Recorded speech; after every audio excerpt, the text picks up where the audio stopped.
Not Great Parent Molly, and this is Not Great Parent Nathan. Hello. Hello, everyone. We are proud to be not great parents. Yeah. We have kind of what might seem like a silly name, but Yes. the idea behind it is that we are parents who are striving to raise our children in the goodness of God, Yes. and not necessarily the greatness that the world tells us to do. Yes. So I'm sorry. I'm listening to you do this whole thing, and I'm looking at the confession we're talking about today, and I go, Molly feels a little burned out right we're now. doing a series on confessions, and you know what? This one might be mine. I was about to say, I was like, Molly's like, I can tell you're like, I say this thing every Well, time. no, I'm starting to think like, am I saying it the same way every time, or did I just normally I start with the great and then go to the goodness, and partway through I was like, whatever. But I think that's good, because I think that's what we're talking about, right? Is we're in this series. So our goal, like you Help me said, out here. our goal, like you said, is to pursue God's goodness, not the greatness of our world. And so we've said, hey, there are times that we just need to confess either ways that I am pursuing God, the greatness of this world, Mm-hmm. right? And I need to confess that so that I can turn from that. Right. And, the biblical word is to repent, to Right. do God's goodness. Or ways that I am pursuing God's goodness, and I need to confess that so we can confirm it, because it is so different than the way this world is. And I'm feeling bad about it because maybe I'm getting some Yes. different thing from the the world. culture, the world, or whatever it is. And today's confession, I think, is one that if you are pursuing greatness, you would never say out loud, which is, I feel burned out. I feel burned out. There, I said it. Yes. I think feel burned out. burnout is one of those things that now has become, especially if you're in like the corporate world, and even a lot of people don't think of it this way, but the church world, especially our kind of branch of church world, is now almost so lined in with like corporate lingo. This idea of burnout has been, for at least the last, I'd say 10 years, has been a big thing. Is people are getting burned out. Burned out, leaving ministry. Burned out, changing professions. Right. Burned out, And everyone's resetting. Burned out, whatever it is. and everyone's trying to find a real way. corporate lingo, because like a year ago I was speaking this Yes. talk, pivoting to something new. Oh, there you go. I like that. Pivot to something new. But everyone is talking about how do we keep people from burning out. Mm-hmm. And what I find very funny is in the corporate world, and also sadly in the ministry world, what they really are saying is, how can we continue to put high demands on people and them? It's almost And like then not truly burn out like yes. forever. How can I put more weight on this horse before I have to shoot it? Yeah. Like how long? What's their breaking point? At what point does the horse's leg break so many times I actually have That's to? a little rough how you worded it there. But I just said that's what people mean. What they mean is, how can I keep people from realizing these are inhumane demands that are being placed on people, and how can I make sure? But now to get back to it, that is what most of us, when it comes to parenting, it's the way we operate. How can I overload my kid's schedule? Mm-hmm. How can I, as mom and dad, be super mom, super dad, do everything, have a great... Do all the things, have the great experiences for my family, have this great relationship with my husband or significant other, have this great relationship with my children, make all the money. Yes. Can have feel the personally job, fulfilled go on at work. all the vacations. Yes. Make the most of every moment we have. Yes, and not get burned out. And not get burned out. How do I make sure I don't become the horse that gets So shot? I, the person who's sitting here saying, I feel burned out, am about to tell you about this. Well, but I think we're all guilty of it, and I think we are too. I think everybody experiences some level of burnout in some moment area of their life. And parenting, I do think, is one that we often feel the squeeze, so to speak, in the moment of, oh. Another way to say this, and I've heard some parents say to me, they go, I feel bad saying this, I want to just stop being a mom. I want to just run away. Or I'm just going to go away for, I wish I could just pack my bag and go away for a weekend. Yeah, and then come back. I'd be like a new mom. I just want to be something else. And so, what I hear when, we're all starting, are we going to correct this? Are we going to confirm it? I don't want to confirm the idea of, well, just give up and be done, burnout.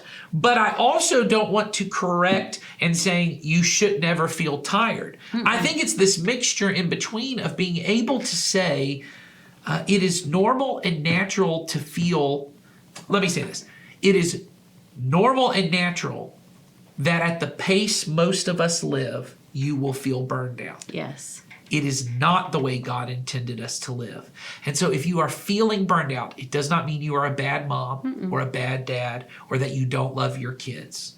What it may very well mean is you have set demands on yourself or a pace of life for yourself that God did not intend for you to carry. You are carrying too much. And by that, I do not mean your kids. I don't mean just drop them off. I'm done. I think I'll just have 2 instead of 4. You guys are extra dead weight. Yeah. Get them out. You 2 weigh too much. Get out of the car. You're hanging Not me. that. We're not suggesting that. You hang your honors. Get off. Get all out of here. No, what I mean. Stage 5 clingers. Yeah.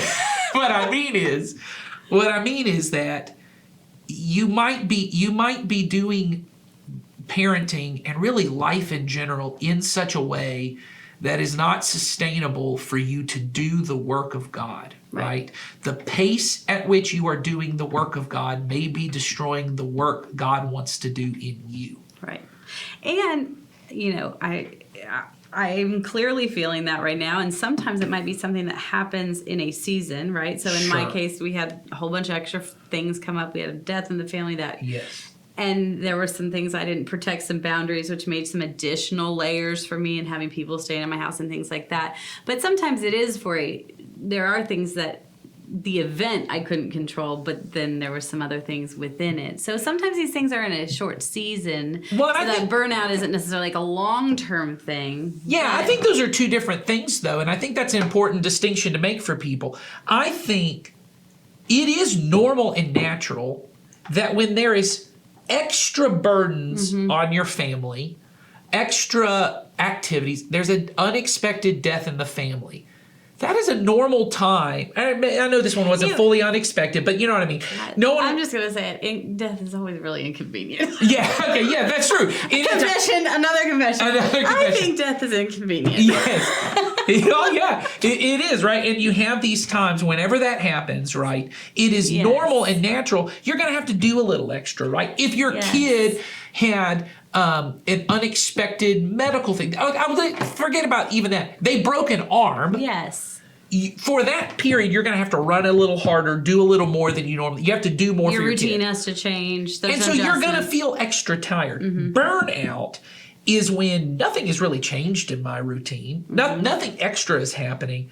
Every day, though, I just want to be done, and I'm ready to just move on. At that point, you might be saying, I may not have enough rest as a mom or dad. And I think there's 2 forms of rest. There's the rest that is just, I need to break from all activity, right? Then there's the rest that I need to be a break from being mom or being dad, because that's a role you play. That is not who you are. Yes. Right? And there are times where it is appropriate to say, I need to just be Nathan, or I need to just be a husband, right?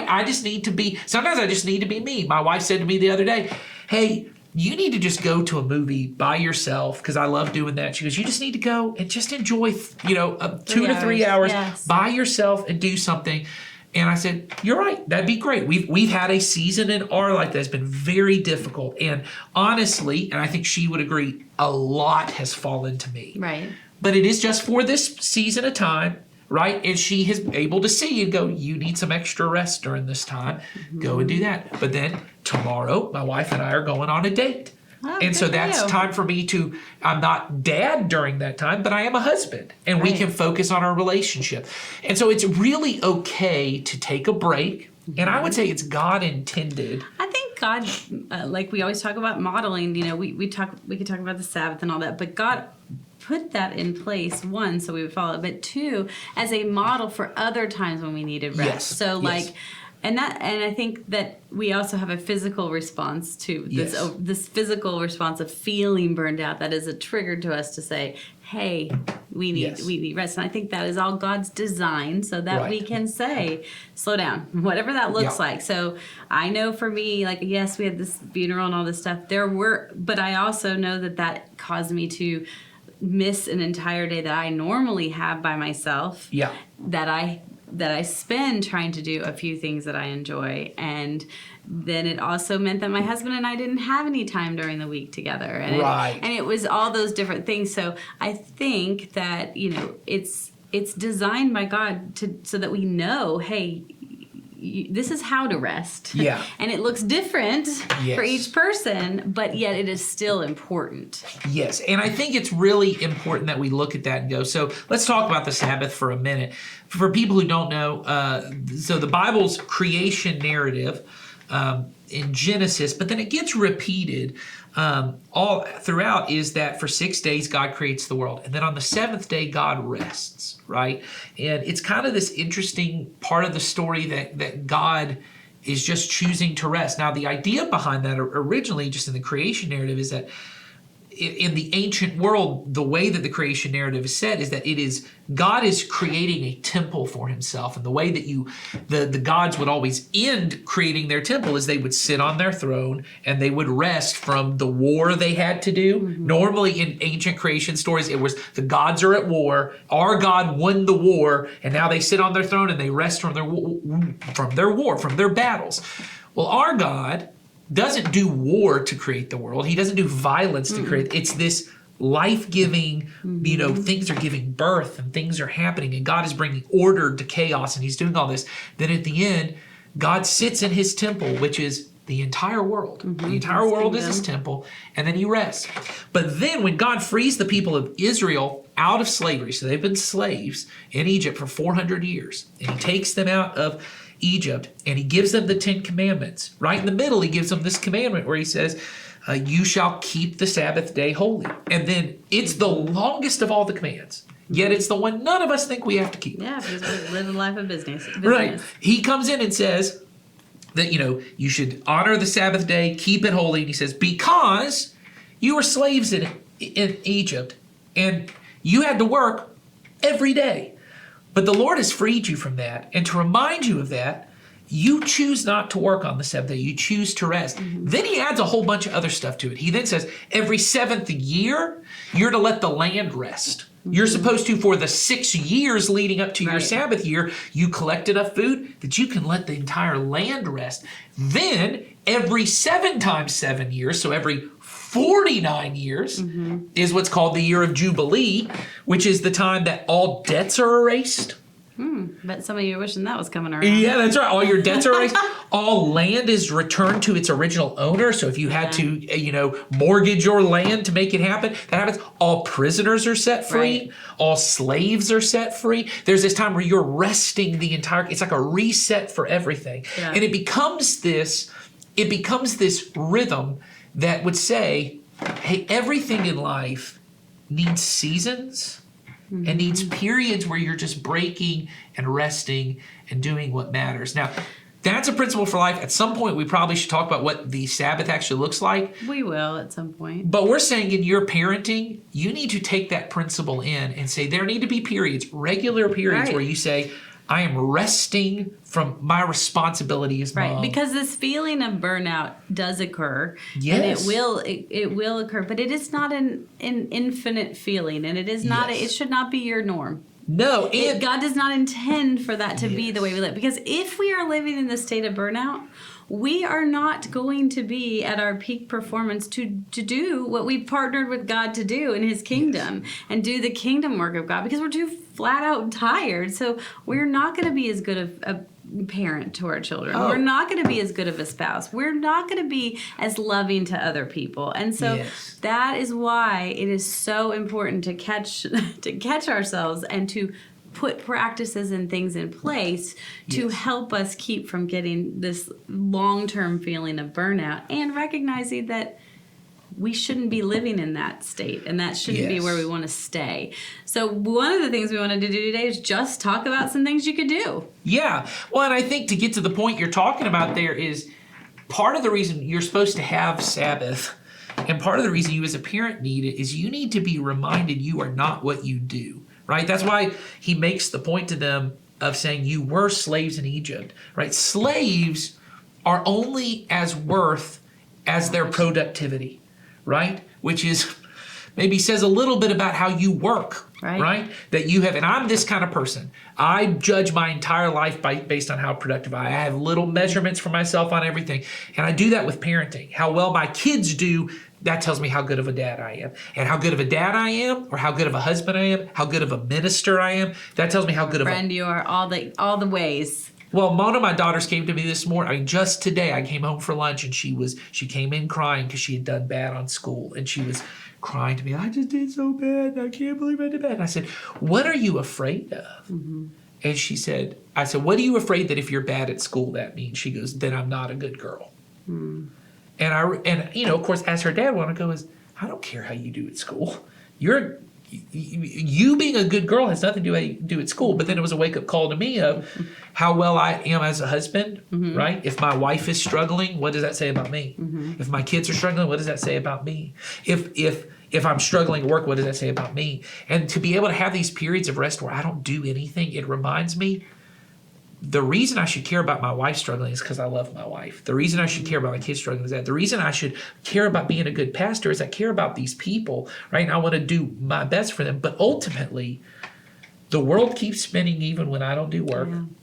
And I still am loved and valuable even when I don't do work. And some of us need to be reminded, you're more than a mom, mm-hmm. and you're more than a dad. You're more than whatever title you have in your mind. So we wanted to give you some ideas on how to help that happen. So Molly, what are things you do to recharge, just so people have an idea of different things? Well, first, I think if you need to get yourself in the mentality of, this is going to be my recharge time, means I'm not on duty in this time, right? Kind of adopt that principle of, this is my not on duty time. Meaning I am not going to be solely focused on being a mom in this moment, right? So for me, sometimes, and this has been hard for me because I haven't always been good at this, but it might just be being in my house with no children and no sounds. Like nothing going on. I might read a book. Yes. I might even be cleaning or doing something because I don't just sit very well. Right. But I might be doing something like that, but it's in silence, and that's something that is relaxing to me. Or it might be, for me, it might actually be just having a conversation with somebody I haven't talked to in a while. Like, I'm very relational, so having a quality conversation with somebody might be something that is very recharging to me. Sometimes if I can get my kids to bed even earlier, and then I can set aside a little extra time, Ben and I might have a time where we, make something different for dinner for ourselves after our kids go to bed, and then just hang out, or I might go for a walk that I don't normally go for a walk and do, or it just depends. But those are some of the things I do. I enjoy reading. I do enjoy going to movies or watching movies. But it's just, usually for me, it's things in short spurts. Can't be super long. That's right. Short spurts that kind of just help me reset for the time being, and then usually when I've done something like that, I'm ready to re-engage with my kids. That's right. Yeah, and it's funny. My wife and I talk about it all the time. Like, I know this is going to happen tomorrow when we go on our date. It's funny how You're going to talk about them the whole day. Well, yeah. Well, that's one of the rules, and I will get to that. That's one of the rules we have. Do not go and talk about your children all day. Yeah, but we do have a thing of, the entire morning leading up to it, because we do ours in the morning time. We're like, okay, we got to get to the date. We got to get this. We got to get these kids out of the house. We got to get them to grandma and grandpa's house. We got to get this happen. And then, funny enough, 3 hours in, we're like, I wonder what they're doing right now. I wonder what the kids are doing. I wonder what they're doing. I wonder what cute thing they've got. Oh, I can't wait to see them. But it does. It makes you then get excited to see them again and be the kind of parent you want to be. But the thing I was going to say was, I think it's really important is, I think you need to have there are two different kinds of, Sabbaths that you need to have, you need to have this mini break. Right? Every day. You need to have some time every day that you get off time. This is why we talk about it. We'll probably talk about it at some point again. You need to have a bedtime for your kids. Mm-hmm. Letting your 3-year-old stay up to 1 a.m. It's not good for them. I mean, there's tons of research on sleep that would tell you it's not good for them. It's not good for you. And it's not good for them that for you, and if you're married, you and your spouse don't get to build that relationship. That's not long-term good for your kid. That's going to be our upcoming confession of My kid runs my house. Oh, yes. That'll be a good one. But Yes. yeah, I think that's a whole thing, right? thing. So you need to have that. So these are mine when you talk about tell things. me yours. So I wake up earlier than my kids every day, which is tough because kids wake up early. But I tend to wake up, I'll just say, I wake up at about 5:20 every day. And then I have about an hour and a half before they are allowed to come downstairs because we have a set bedtime. We also have a time you're allowed to leave your room because just because you wake up at 4:45 doesn't mean everyone else wakes up at 4:45. Yes, and if you have a little kid and you think that they can't look at time, here's what you do. You can buy something on Amazon, Alexa with a light, and you can set it so that the light only changes when they can come out of their room. All kinds of stuff you can do. You can just be smarter What we than said them. to our kids when they were little is you're not allowed to leave your room till I come and get you. There you go. But that's okay too. So either way, I like that one too if you want to. They now have clocks in their room, but they can tell time.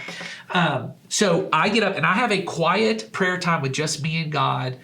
And it's just me and God. Then about 6 o'clock, my wife wakes up and we have breakfast together. And that's a time that we get to kind of just connect before anything else happens. We want to make sure so I prioritize God. Prioritize in order, And then I prioritize my wife. And then I have this morning prayer time on Facebook with our church. Then after that, my kids come down and I get about 30 minutes with my kids at the start of the day where I'm very energized. I'm a morning person. So it's like we get to connect. Then we go to the gym, which is another connection time because our kids go to the daycare at the gym, and my wife and I get to work out together or stand there and talk. Stand there and talk happens a lot. Yes, that happens a lot too.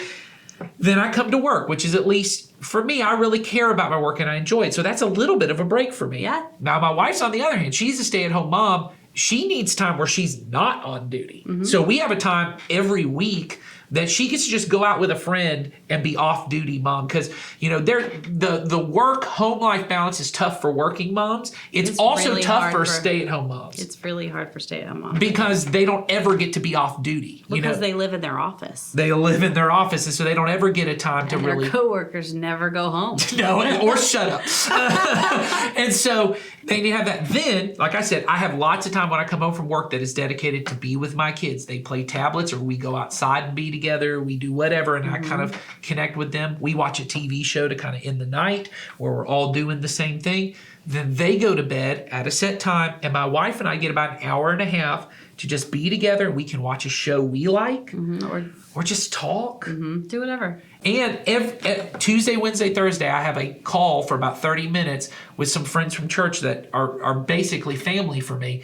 And we talk for about 30 minutes. And for me, like you, that's incredibly recharging. Super recharging. To be able just to talk to other people, see what's going on. We also do small group once a week, which our kids are in another room watching a TV show while we connect with these people.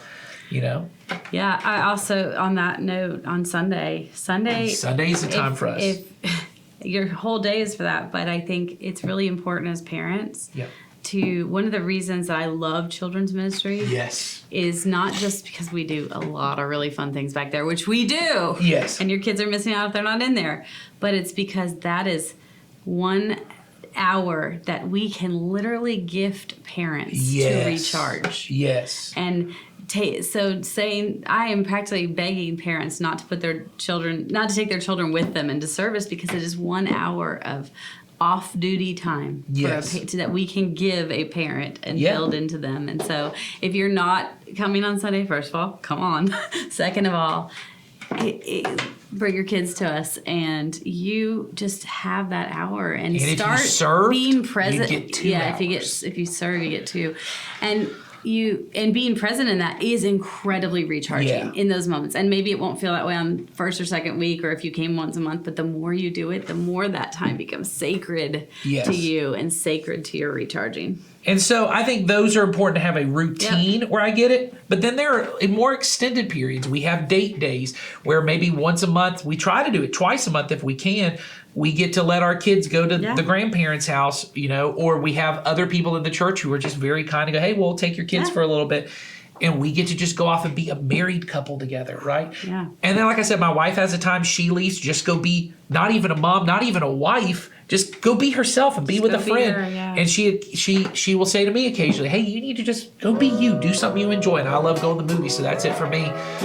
But we know it's sometimes tough to figure out what to do, and so we got the family movie night guys back together. The family movie night guys are going to talk about some movies. Some parent-only movies and TV We're shows. liking the parent-only thing because it gives you guys a chance to be off duty. And That's right. enjoy. Think of things that you wouldn't watch with your kids. Maybe you're tired of watching Bluey. Yeah. Maybe you're or only watching Super Mario Brothers movie Yes. for the 15th time. That's my house. Yes, and you want to watch something that you would enjoy. Yes. And that's what we're going to give you a chance to do. So enjoy this, and we'll see you all next time. bye. Bye.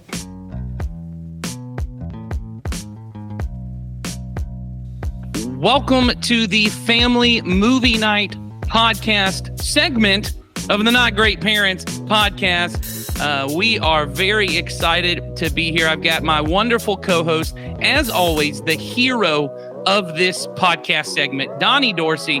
How you doing? I'm doing well. Words didn't work there. They didn't come out. I'm doing so well, I can't even put it into words. There you go. Donnie sounded like a robot malfunctioning, right? Breaking down as if he was TARS in the Christopher Nolan movie Interstellar, which Sawyer and I vastly disagree about. But we don't have to talk about that. We do have to talk. Ours does not break down. I think as a character that works in a movie, he broke down the moment he walked on set. So Sawyer Hewlett, the villain of this podcast, dare I say, the Matt Damon of Christopher Nolan's Interstellar. How are you doing this morning? I am good. I watched Interstellar. I watched the second half of Interstellar last night because I watched most of the first half of Interstellar at your house last night. And with my slander, getting good. Yes, with my slander of Interstellar happening right in his ear, he had to go home, get a palate cleanser of just mainlining Interstellar without me involved. Is that correct? Yeah. I mean, dude, the part when he's spinning, oh my gosh, it's so good. Hans Zimmer on the organ. You know what, Sawyer? I can tell how excited you are. I'm just going to leave that alone. We don't need to talk about it. You get the last word on that one. Interstellar, of all the Christopher Nolan movies I've ever seen, it is definitely one of them. So let's. The whole point of this podcast is to recommend movies, or I should say, this segment is to recommend some movies that parents can enjoy when they get either a night off. So either going out for a date or, you just put the kids to bed early and you guys get a little bit of time to enjoy something. So we've got a movie. Each of us brought a movie and each of us brought a TV show that we thought, if you've got time for a movie, if it's a date, this might be a good movie to watch. And if you've got a little less time, maybe this would be something you could watch over multiple nights, as Molly and I have talked about, of having a set bedtime for your kids and making sure you get some time just for you and your spouse, or if you're a single parent, just for you to kind of decompress. So let's start with the TV shows here. So I think parents probably often get more of an opportunity to watch TV because it's more likely you're going to have 30 minutes or an hour than you are going to have, 2 hours set aside. So Sawyer, I'm going to come to you first on a TV show that you would recommend for parents to enjoy. The TV show that I want to talk about, it's a show that I watch with my mom, and I'm going on vacation this week, and I'm going to watch it with my mom a lot because we're going to have lots of downtime. And that show is none other. I only watch this show with my mom. I will never watch it with anyone other than my mom. It is called Call of the Midwife, and it is about a group of midwives at the beginning of the 20th century, I believe, and in Britain. It is a PBS show. It is similar tone to that of Downton Abbey, and it is just very sweet, and it is nice. Okay. Can't say enough good things about Call the Midwife.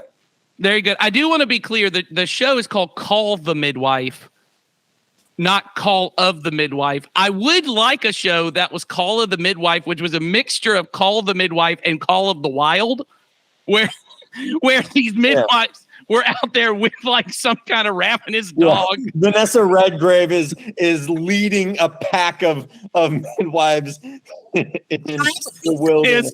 Yes. I'm wrong about that, but yes, I've also heard Call the Midwife is really good, and so yeah, I think. And can I ask you this way? Is it wholesome programming? Like Yes, this is like very wholesome programming. It is like you're not gonna get anything even remotely questionable unless giving birth grosses you out, as it does me. In which case, it feels more like The Evil Dead or something like that at moments. But no, it's a good wholesome show, and like I'm very, very invested in all the side characters, other things going on where they're in their personal lives. It goes into all that, and it's fun. It's almost like if The Crown wasn't toxic. There you go. Like getting to know all these characters and their lives and their jobs, and it's nice. Okay, it's like an hour-long episode that at the end of the episode you're gonna be like, oh. Yeah. So this has that same like nostalgic feel of The Crown, but you don't have to sit and kind of wonder like why are all of these British taxpayer money going to support this family? Yes, exactly. You're almost like, oh, I wish that we would pay more taxes to this midwives. Yes, exactly. Give all your taxes because these midwives have got to be fighting off wolves in the wild, rabid wolves. Yes, Liam Neeson in the Gray. Yes, Vanessa Redgrave. That's her new franchise. Broken beer bottles smashed between her fingers so she can destroy these wolves in the wild. I would watch that show. Oh okay, my gosh. Donnie Dorsey, what is your TV show recommendation? Well, my TV show isn't a current one, but it's one that I'm currently actually watching. It's Veronica Mars. Oh, Donnie. Oh, you have hit the jackpot here, my friend. This is the show. Thumbs up. I will briefly talk about my show, and I yield my time on the floor to Donnie to talk about Veronica Mars. This show is wonderful. Yeah, like I think it has every element you could possibly want in a show. There is comedy, there is drama, there is like detective, like crime solving things. Like this is one of those shows I was very shocked to what happened in the sense of they've been able to tell a story that was so well threaded together. The twists are like some are predictable, but even the predictable ones are good. And then the ones that are not predictable, you're like, oh my gosh, like it's one of the shows that if someone said, hey, what's a show you could binge watch and enjoy? I'd say you could binge watch this because each show going into the next is amazing. Like I've been thoroughly like impressed with this show. So this show came out before there was a CW. This is when this show came out. I watched this show when it was on. I would have been in high school when this happened. And it was on UPN originally before it went, when UPN and WB merged to create the CW. And then I think it was on the last two seasons on the CW. But this is a show, just for people who don't know, Veronica Mars is a character played by Kristen Bell. This was like her big breakout thing. Who is a teenage private detective. Her dad used to be the sheriff of their little town. And in the first season, her best friend has, do they know at the beginning that she's been murdered? They know, I don't know if they know that she's been murdered. I think what they know that they don't know the full story. They just think that she's been murdered at that point. And Veronica was like, used to be really popular, but then has this falling out. And I will say this is actually a show that you could watch. I know some of you have like teenage daughters and you're trying to find TV shows to watch together. This was intended to be a teenage show. I will say, I'm kind of waiting a little bit to watch this with my kids, only because in the first season, I'll just let you know, there's a lot of talk about Veronica's character at a party was sexually assaulted. And that's actually like a big plot point about her like dealing with, and I feel like the show actually handles it really well. Yeah, I agree. It's not just like a traumatic thing that happens. Like the show actually deals with what would that do to a person's psychology. How would they handle it? All that kind of stuff. I think it's very effective. But it may not be a conversation you're ready to have with your 10-year-old. Yeah, but maybe with your 13, 14-year-old, it's a different deal.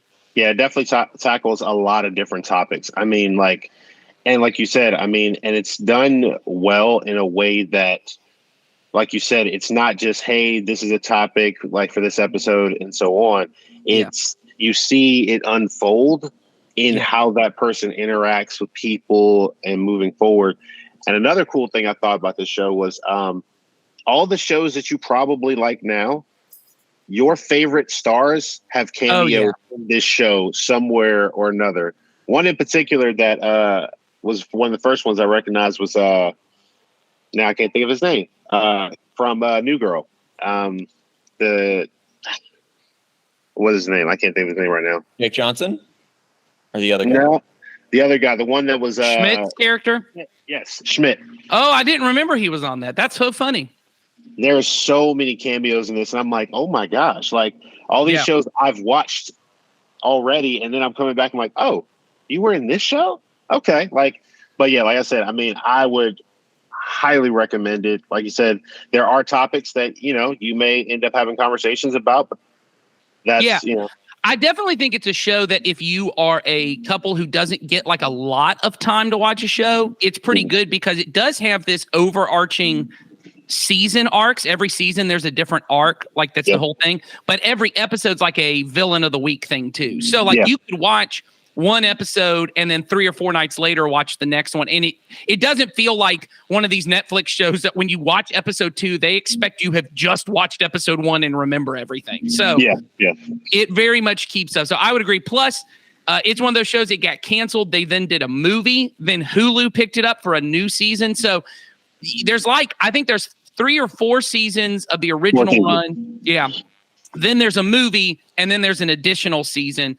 And, anyway, can't recommend it enough.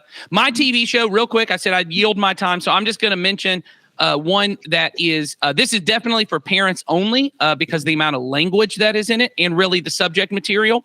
But it's on Hulu or it's on FX if you have it. It's called The Bear. The Bear. I know Sawyer is a big fan of The Bear. Big fan of The Bear. Yeah, I came to Sawyer and I was like, Sawyer, have you seen this show, The Bear? And he's like, I've heard of it, but I haven't watched it. And I said, you need to go watch it. Then I got a text like 3 hours later. He's like, The Bear is awesome. You can watch the whole show in like 4 hours. It's like, yes, because here's what I was going to say. There are a couple episodes, like in the second season, there's one that's almost like a mini movie. It's like an hour and 15 minutes. But all the other ones are 30 minutes, which is what got me into it. My wife and I often don't have a lot of time to, invest in shows that used to be 45-minute shows. But for some reason, every show now is an hour and 15 minutes by itself. And this is a 30-minute comedic drama about and once again, I said it's heavier subject matter. It's about a guy who moves back to Chicago, which is where he's from, because his brother has died, I'll say in a tragic way, in case you have kids listening. But he ended up taking his own life is the issue in it. And his brother was an addict and was running a restaurant, but he, the main character in this show, was basically the sous chef, the second in line at it's like a 3 or 4 Michelin star restaurant in New York. He's this amazing chef. He comes back, but he's basically running his brother's sandwich shop. And so he's this really high-end chef. He comes back, but the whole place is dysfunctional. It is falling apart. The people who are in it, their lives are falling apart. And very much like Ted Lasso, this is a show about a guy just doing good things for people who are in broken, messy situations, and their lives get better. But by the nature, unlike Ted Lasso, this is not as much. There are funny moments, but it's not as much of a comedy as Ted Lasso. And so the people in this show, they talk like people with broken lives. There's a lot of language. And if that makes you uncomfortable, I get why you may not want to watch it. But if you have not seen it, this is a show that will be funny and that will be very emotional. But honestly, for how much language there is, you feel really good at the end of every episode. You're like, this is what we should be doing. Like, we should be just helping people and making people's lives better. So I can't recommend The Bear enough. Can't recommend Veronica Mars enough. And I will say this, Sawyer, with my daughters, you actually have got me thinking maybe I'll check out Call the Midwife because it is on Netflix. We're always looking for some good, wholesome, female-centered content for them. Now, I will say, I know Sawyer's next pick is also some good female-centered content that his movie that he wants to recommend. I guess your theme here that you're going with is you're about to go home and you're thinking about your mom. Yes. Okay, And so what's this your is a movie? that I actually have not seen. Yes. Okay. I have not seen this movie yet. I am going to watch it for the first time with my mom. I'm going to take her to the theater and we are going to sit down at the Alamo Draft House in Springfield, Missouri, and we're going to watch the movie that at that point will have crossed $1 billion at the box office, known only as Barbie. And I am very excited. Everyone who I respect and disrespect has said that this movie is great. Okay. Where do I fit on that? The respect or disrespect? You fit on respect. Okay. Okay. You fit on respect. I promise. Okay. But literally everyone who I know is like, oh, Barbie, that's a good movie. Okay. There are a small group of internet brain rotted people who don't like this movie. And I don't care for them. And I haven't even seen the movie. I don't need to have seen the movie to simply know they are wrong. Barbie is a good movie. I don't know, simply because I haven't seen it, if I would say it's good for just parents or kids also. I just don't know. But Nathan, you've seen it, right? Yeah, I took my kids to see it. And I will say, I don't think there's anything wildly inappropriate for kids. But I will say the movie, I think it's actually a perfect date night movie. Because I will say this. It is the funniest movie I've seen in theaters in a long time, but not not like kid jokes. They're not dirty jokes. They're not jokes that you'd be uncomfortable for your kids to hear.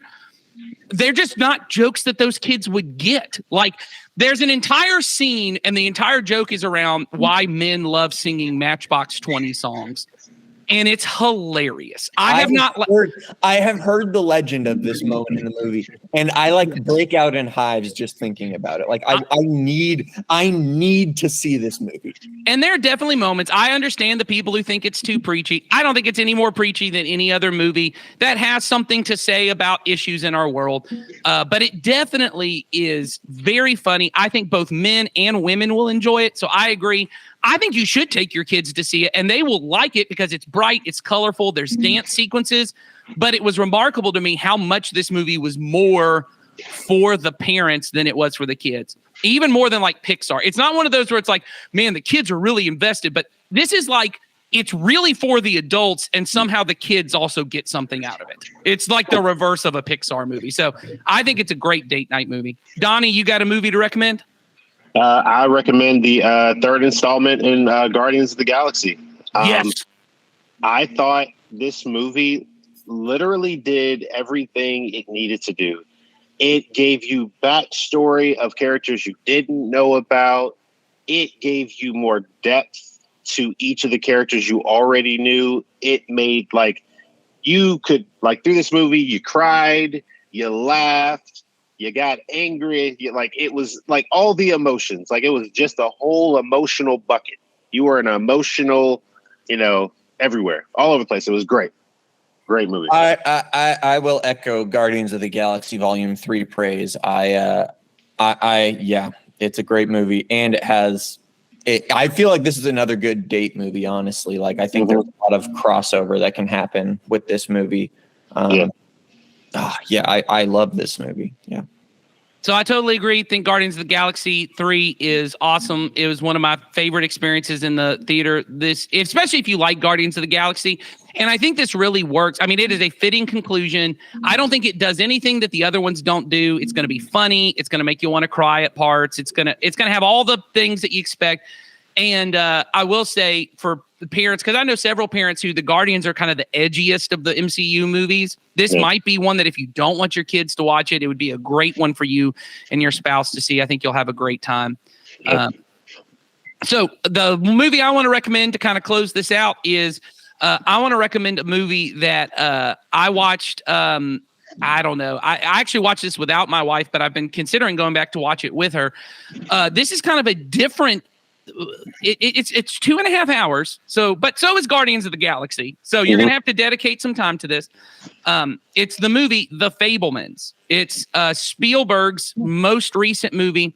It is a movie really about his growing up and his life, and it's about a young boy who wants to learn to make films, but really it's about his family. It's kind of about the breaking apart of his family, and it's got all the things you would want from a coming of age movie, but it's directed by Steven Spielberg. And I mean, that John Williams score. Yeah, I was going to say, if it does not sell you just here's a good, like, growing up, it's going to make you want to cry. It's going to make your spirit rise up within you. It has all the things that we love about coming of age movies, but it's from Spielberg, and it's about his life, and it's just great. I think if that's something that interests you, then you're going to be into it. If not, I get why you may not want to watch it. But if those kind of wholesome family coming of age movie things, those movies just work for me almost every time. And so I think all these movies, great recommends. The TV shows also great recommends. You guys came in with surprising picks that I was not expecting. But most importantly, we hope you find time with your spouse or by yourself or with some friends to just have time not being mom, not being dad, and just getting to enjoy some time together. So, hey, we thank you guys for watching, and we will see you next time on the Not Great Parents podcast.